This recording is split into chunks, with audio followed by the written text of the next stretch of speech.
tarde, minha gente. Ó, vez por outra vai ter uma participação especial nessa live, que é o Teteu, que tá lá embaixo com a Carol dele.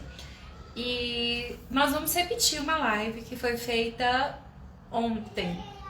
Ontem? Não, foi feita quarta-feira com o Padre Emerson, que foi muito boa. Muita gente queria ter assistido, só que a linda, maravilhosa que vos fala, ela não gravou a live. Na hora dela de botar no ar, eu não consegui gravar a live. Então eu convidei novamente o Padre Emerson, que aceitou o convite, porque ele é maravilhoso. E aí a gente vai ter um novo bate-papo agora.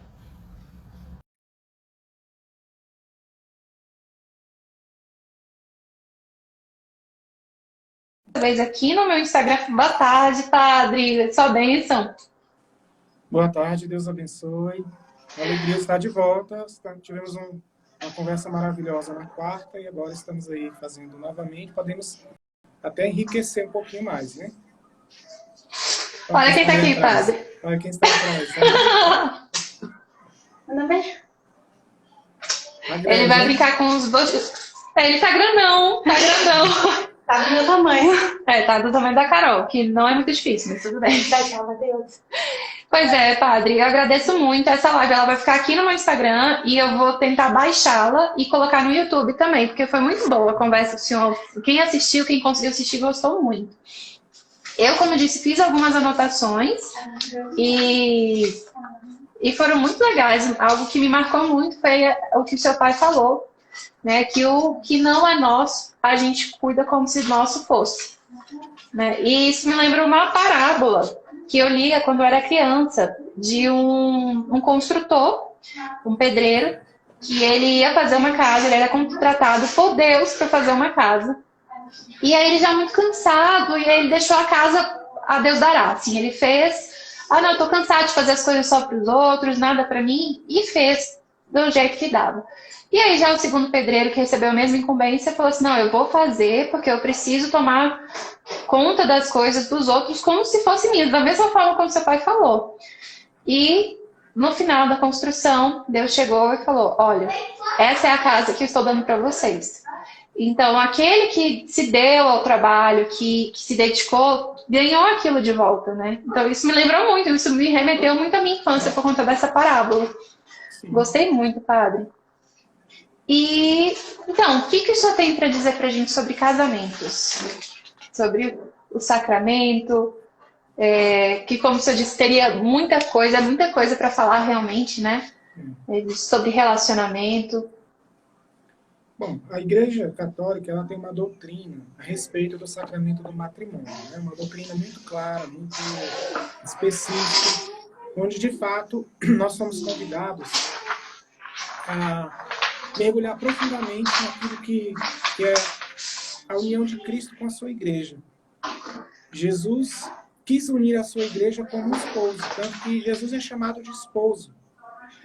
Quando as religiosas vão se consagrar, vão fazer os seus votos perpétuos numa congregação, elas costumam chamar Jesus de esposo, porque, de fato, elas não vão ter um marido humano, não vão ter uma pessoa ali do lado delas, mas vai entregar-se totalmente a Cristo. Por isso Jesus é chamado de esposo, né? Então, nesse sentido, o casamento católico, o casamento cristão, de modo geral, que a gente entende que é aquele que Jesus deixou como modelo para nós, tem a sua máxima referência na Sagrada Família de Nazaré, Jesus, Maria e José. Né? Deus quis colocar uma família como um modelo único, né? Que é justamente as virtudes que eles vivem, o modo como eles vivem, é para nós um modelo. O modo como José, esse homem justo, chamado pela Escritura de justo, um homem que tomou iniciativa desde sempre para cuidar de Maria, cuidar de Jesus. Né? Deus quis contar com José. Isso é muito importante, porque hoje existe uma tentação de achar que não se precisa mais de casamento, não se precisa mais viver esse modelo de família que é tão importante. O homem, a mulher e os filhos. A mulher pode ter o seu filho, ela tem o sonho de ter o seu filho e está tudo certo. O homem, a hora que ele quiser, ele pode seguir a sua vida. Não é bem assim.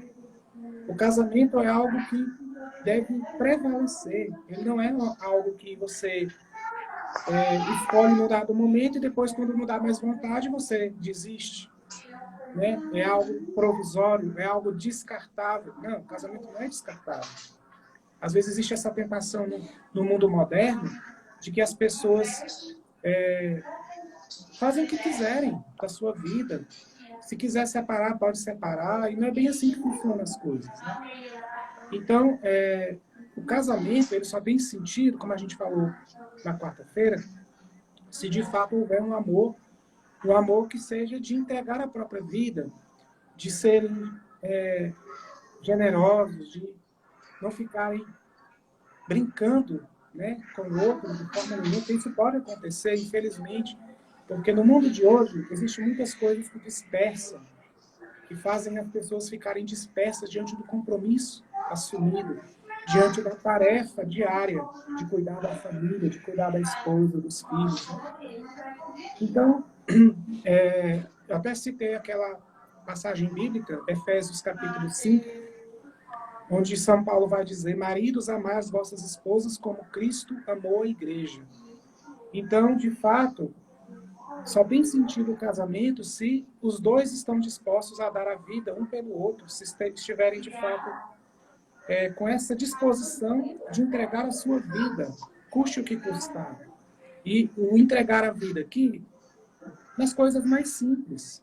Você renunciar a um gosto pessoal, você saber deixar o celular para estar mais com sua esposa ou com seu esposo, saber deixar mais a internet para poder interagir dentro de casa, né? Saber deixar a televisão do quarto para poder ver um programa favorito do outro, talvez aquele filme que ela gosta, que é aquele filme romântico. O homem gosta do filme de ação, a mulher ser capaz de assistir esse filme com ele, isso é dar a vida. Às vezes a gente acha que dar a vida é derramar o sangue ali e perder realmente a vida material ali, o corpo, né? Que o corpo vai morrer literalmente. Não, são as nossas vontades. É a gente ser capaz de renunciar às nossas vontades para que prevaleça um bem muito maior, né? E principalmente nesse tempo difícil que nós estamos vivendo, de pandemia, onde às vezes é necessário ficar mais tempo dentro de casa, evitar ficar saindo, evitar realmente certas atitudes que possam pôr em risco a própria família. Aproveite esse tempo, estejam juntos, sejam criativos, coloquem em prática, né, a criatividade. Às vezes, por que não inovar algumas coisas? Inovar aqui não entendam como mudanças que são contra, né, a dinâmica do casamento. Mas o inovar é justamente você encontrar elementos que possam favorecer a sua esposa, favorecer o seu esposo no crescimento, né, na saúde mesmo, até mesmo na saúde psíquica, mental e assim por diante. É possível colaborar nisso. Né? E eu sempre digo o seguinte: quando os dois não conseguem encontrar saída numa dificuldade, num problema, busquem ajuda juntos. Vá buscar um profissional, vá buscar um sacerdote, busca alguém que possa, de fato, orientar, aconselhar a melhor forma de resolver aquela situação. Às vezes eu estou ali no atendimento e vem alguém que apresenta uma situação no casamento, eu consigo ver claramente ali que existe uma solução. Mas é preciso que os dois saibam disso, porque às vezes vai só a mulher, às vezes vai só o marido buscar ajuda. E os dois? Os dois precisam caminhar juntos, né? Sabe, e esse caminhar juntos precisa estar muito claro, né, no casamento, porque isso acontece muito. Às vezes eu vejo as pessoas, às vezes me procuram de, não, mas ela não quer mais. Engraçado que os homens me procuram mais, né, você precisa continuar postando isso, eu quero que minha esposa veja. Ela não quer mais, ela não aceita mais. Mas realmente não tem esse caminhar juntos, é parar e entender que tem um problema, porque problemas são normais da vida, vão acontecer, principalmente no casamento, que é algo tão íntimo, tão profundo. A outra pessoa é praticamente a nossa vida, né? Se parar para pensar, é a parte principal, assim, né? Tem os filhos, mas logo depois os filhos vão seguir seus caminhos, que é a vontade de Deus, vão encontrar felicidade. E das pessoas pararem e resolverem juntos o problema, de procurarem juntos. E ontem eu tive uma terapeuta de casal aqui comigo e ela fala isso, né? De que é importante que os dois queiram fazer terapia, ou que outro processo que seja, né, de ajuda, de intervenção. E quem não tem possibilidade de ter um profissional, que é caro, realmente, e a gente está num momento muito difícil, econômico, mas tem os padres, os sacerdotes, os pastores, pessoas que ajudam. Na Igreja Católica eu sei que tem as pastorais, na Igreja Evangélica eu também sei que tem acho que grupos de casais, então, e nas outras religiões que eu não tenho tanta vivência, mas eu acredito que também tenha, né? E quem não tem religião pode procurar. Aí eu já não sei, porque geralmente é difícil você procurar um amigo, porque a tendência é que o amigo tome seu partido, né? E não que ele faça isso por maldade, mas quando a gente está muito magoado, muito desgastado, a gente vai desabafar, acaba colocando os pontos negativos da outra pessoa. E aí, quando você vai falar com um amigo, a tendência é que ele tome seu partido. Então, o interessante seria uma pessoa neutra nessa situação e de confiança, né, padre? Normalmente um sacerdote ele tem muito essa postura, né, de se manter neutro diante de uma situação, de não favorecer alguém que de repente vem buscar ajuda. Sempre bom estar ouvindo os dois lados. Eu gosto muito de atender os dois ali ao mesmo tempo. Não é uma confissão. Confissão a gente atende individualmente, mas é um aconselhamento, é uma direção espiritual. É um momento em que você vai trazer à tona a situação para que possa, de fato, encontrar uma solução juntos, né? E renovar o compromisso mesmo, é um compromisso assumido diante do altar, assumido diante até mesmo do Estado. A gente sabe que o casamento civil é um compromisso também que você ali assume, realmente um pacto de amor ali que é assumido, mostrando à sociedade que você está unido àquela pessoa, que você tem compromissos com ela, que você precisa levar isso até o fim, né, não é uma coisa provisória, não é uma coisa que tem vida útil. A vida útil é a sua vida, a sua própria vida. Então, no momento que você for para o túmulo, aí cessa o casamento. Não tem, né, tem muita gente que tem até essa dúvida. O casamento ele acaba quando? Acaba quando um dos cônjuges morre. Né? Na igreja a gente sempre prega isso, que não existe, o casamento ele é indissolúvel, né? Não existe divórcio. Jesus mesmo fala isso claramente no Evangelho, que não existe divórcio. Tem alguns casos que são muito complicados, até para isso a igreja encontra soluções, que são processos judiciais dentro da própria igreja para verificar se o casamento realmente foi válido, se teve o que a gente chama de nulidade matrimonial, ou seja, o casamento de fato existiu, né? Mas aí já é um processo mais complicado, precisa entrar com essa ação e tudo, e verificar, e ele tem custos também, então precisa pensar bem realmente antes de assumir um compromisso tão sério que é o casamento, verificar se é isso que vocês querem mesmo, estão dispostos a de fato dar a vida um pelo outro, né? Sim, e às vezes a gente é muito novo, geralmente a gente casa novo, né? Então, o senhor falou na sua outra live sobre essa questão do romantismo, porque a gente glamoriza muito, torna tudo muito romântico, e não é que o romantismo seja ruim, que ser apaixonado seja ruim, não é isso. Ou que o casamento seja ruim, pesado, enfadonho, não é nada disso. Mas a gente precisa ter uma noção real do casamento, para quando a gente entra nessa relação, não ficar esperando um conto de fadas que não vai acontecer, porque você se frustra, você acaba exigindo do outro e sendo exigido, então é um processo que se torna muito desgastante. E aí nessa questão de, eu quero o par perfeito, é uma pessoa que vai me entender, que vai estar sempre comigo, e alguns mitos, né, do casamento. E quando a realidade não é isso, vocês estão juntos para caminhar juntos, para se aprimorar, vão ter dificuldades, vocês vão ter fases de adaptações, não tem ninguém perfeito. Eu ouso dizer que não há ninguém criado para você. Que Deus faz as pessoas por amor, né? Deus em grande amor nos faz. Isso eu estou dizendo assim, como cristã, né? Apesar de juíza de paz, eu levo bastante esse discurso cristão porque é o cerne da minha vida. Essa busca, né, por Deus. Mas, enfim, e a gente achar que uma pessoa foi feita pra gente, pra não satisfazer, é muito egoísmo. Exato. A vocação é um chamado. É um chamado que você vai se abrir a ele e vai descobrindo, né? Eu lembro que dentro da vida sacerdotal, fui descobrindo isso ao longo dos anos. Eu já tenho aí 14 anos de padre já tenho uma caminhada. E a gente sai do seminário com a teoria na cabeça, a prática zero, porque, de fato, as idas às paróquias não dá muita experiência, a gente sabe um pouquinho do que pode ser feito, mas a grande parte da experiência é ao longo dos anos. A mesma coisa é o casamento. Né? Você não tem ideia do que pode ser o dia a dia de um casal, porque aqueles primeiros dias é maravilhoso, vocês estão ali naquele encantamento da cerimônia, aquele encantamento de ter os amigos tão perto ali, de ver de serem o centro das atenções no momento daquela cerimônia, mas depois isso vai passando, a realidade vai chegando, né? O peso da rotina, muitas vezes as responsabilidades que de fato existem, tudo isso vai como que trazendo à tona que vocês não estão brincando, vocês estão assumindo um compromisso muito sério, muito exigente. Né?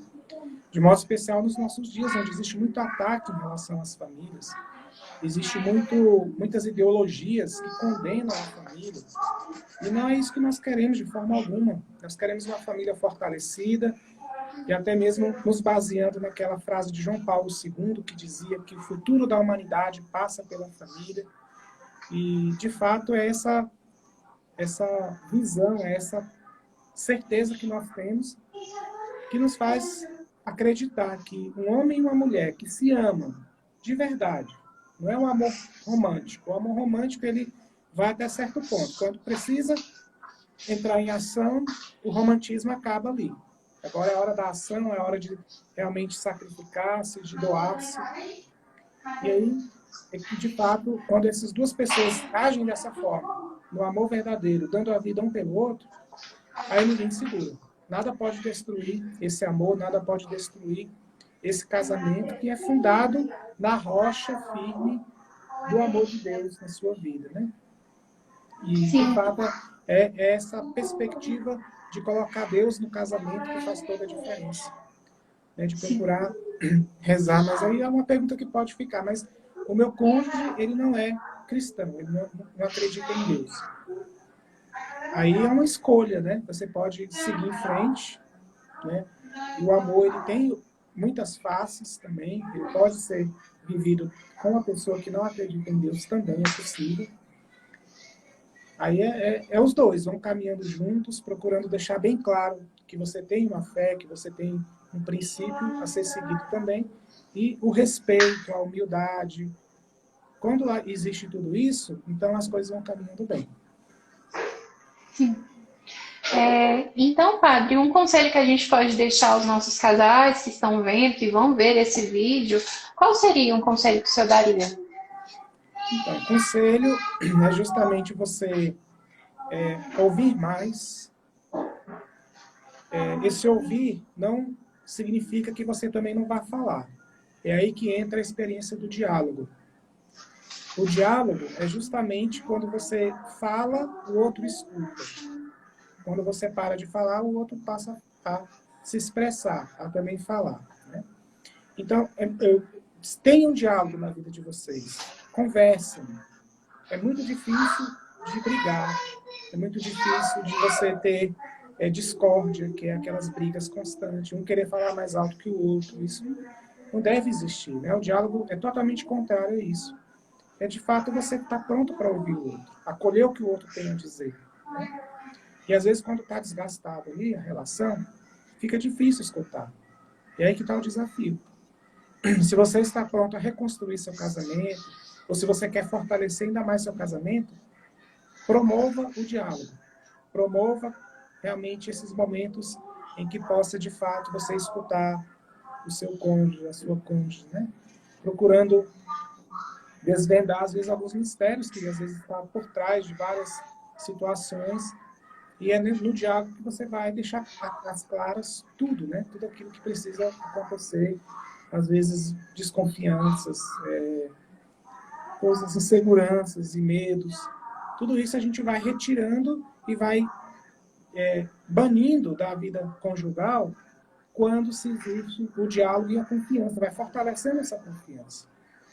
Né? E uma das frases que Jesus fala é que a verdade sempre liberta, e a verdade ela liberta de fato.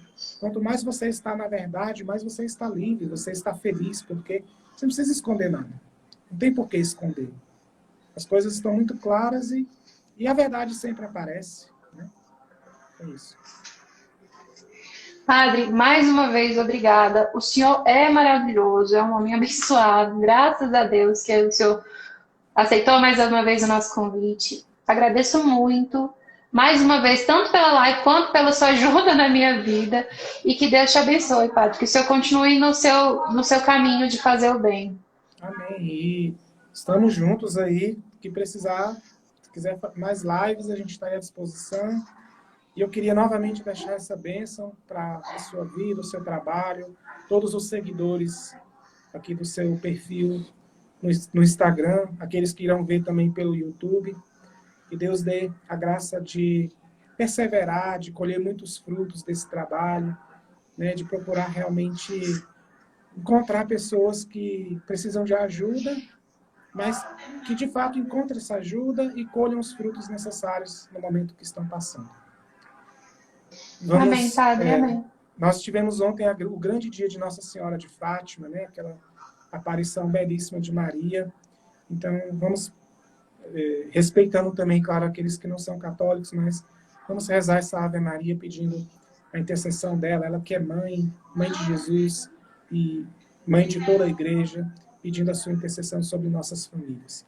Ave Maria, cheia de graça, o Senhor é convosco. Bendita sois vós entre as mulheres. Bendito é o fruto do vosso ventre, Jesus. Santa Maria, Mãe de Deus, rogai por nós, pecadores, agora e na hora de nossa morte. Amém. O Senhor esteja convosco.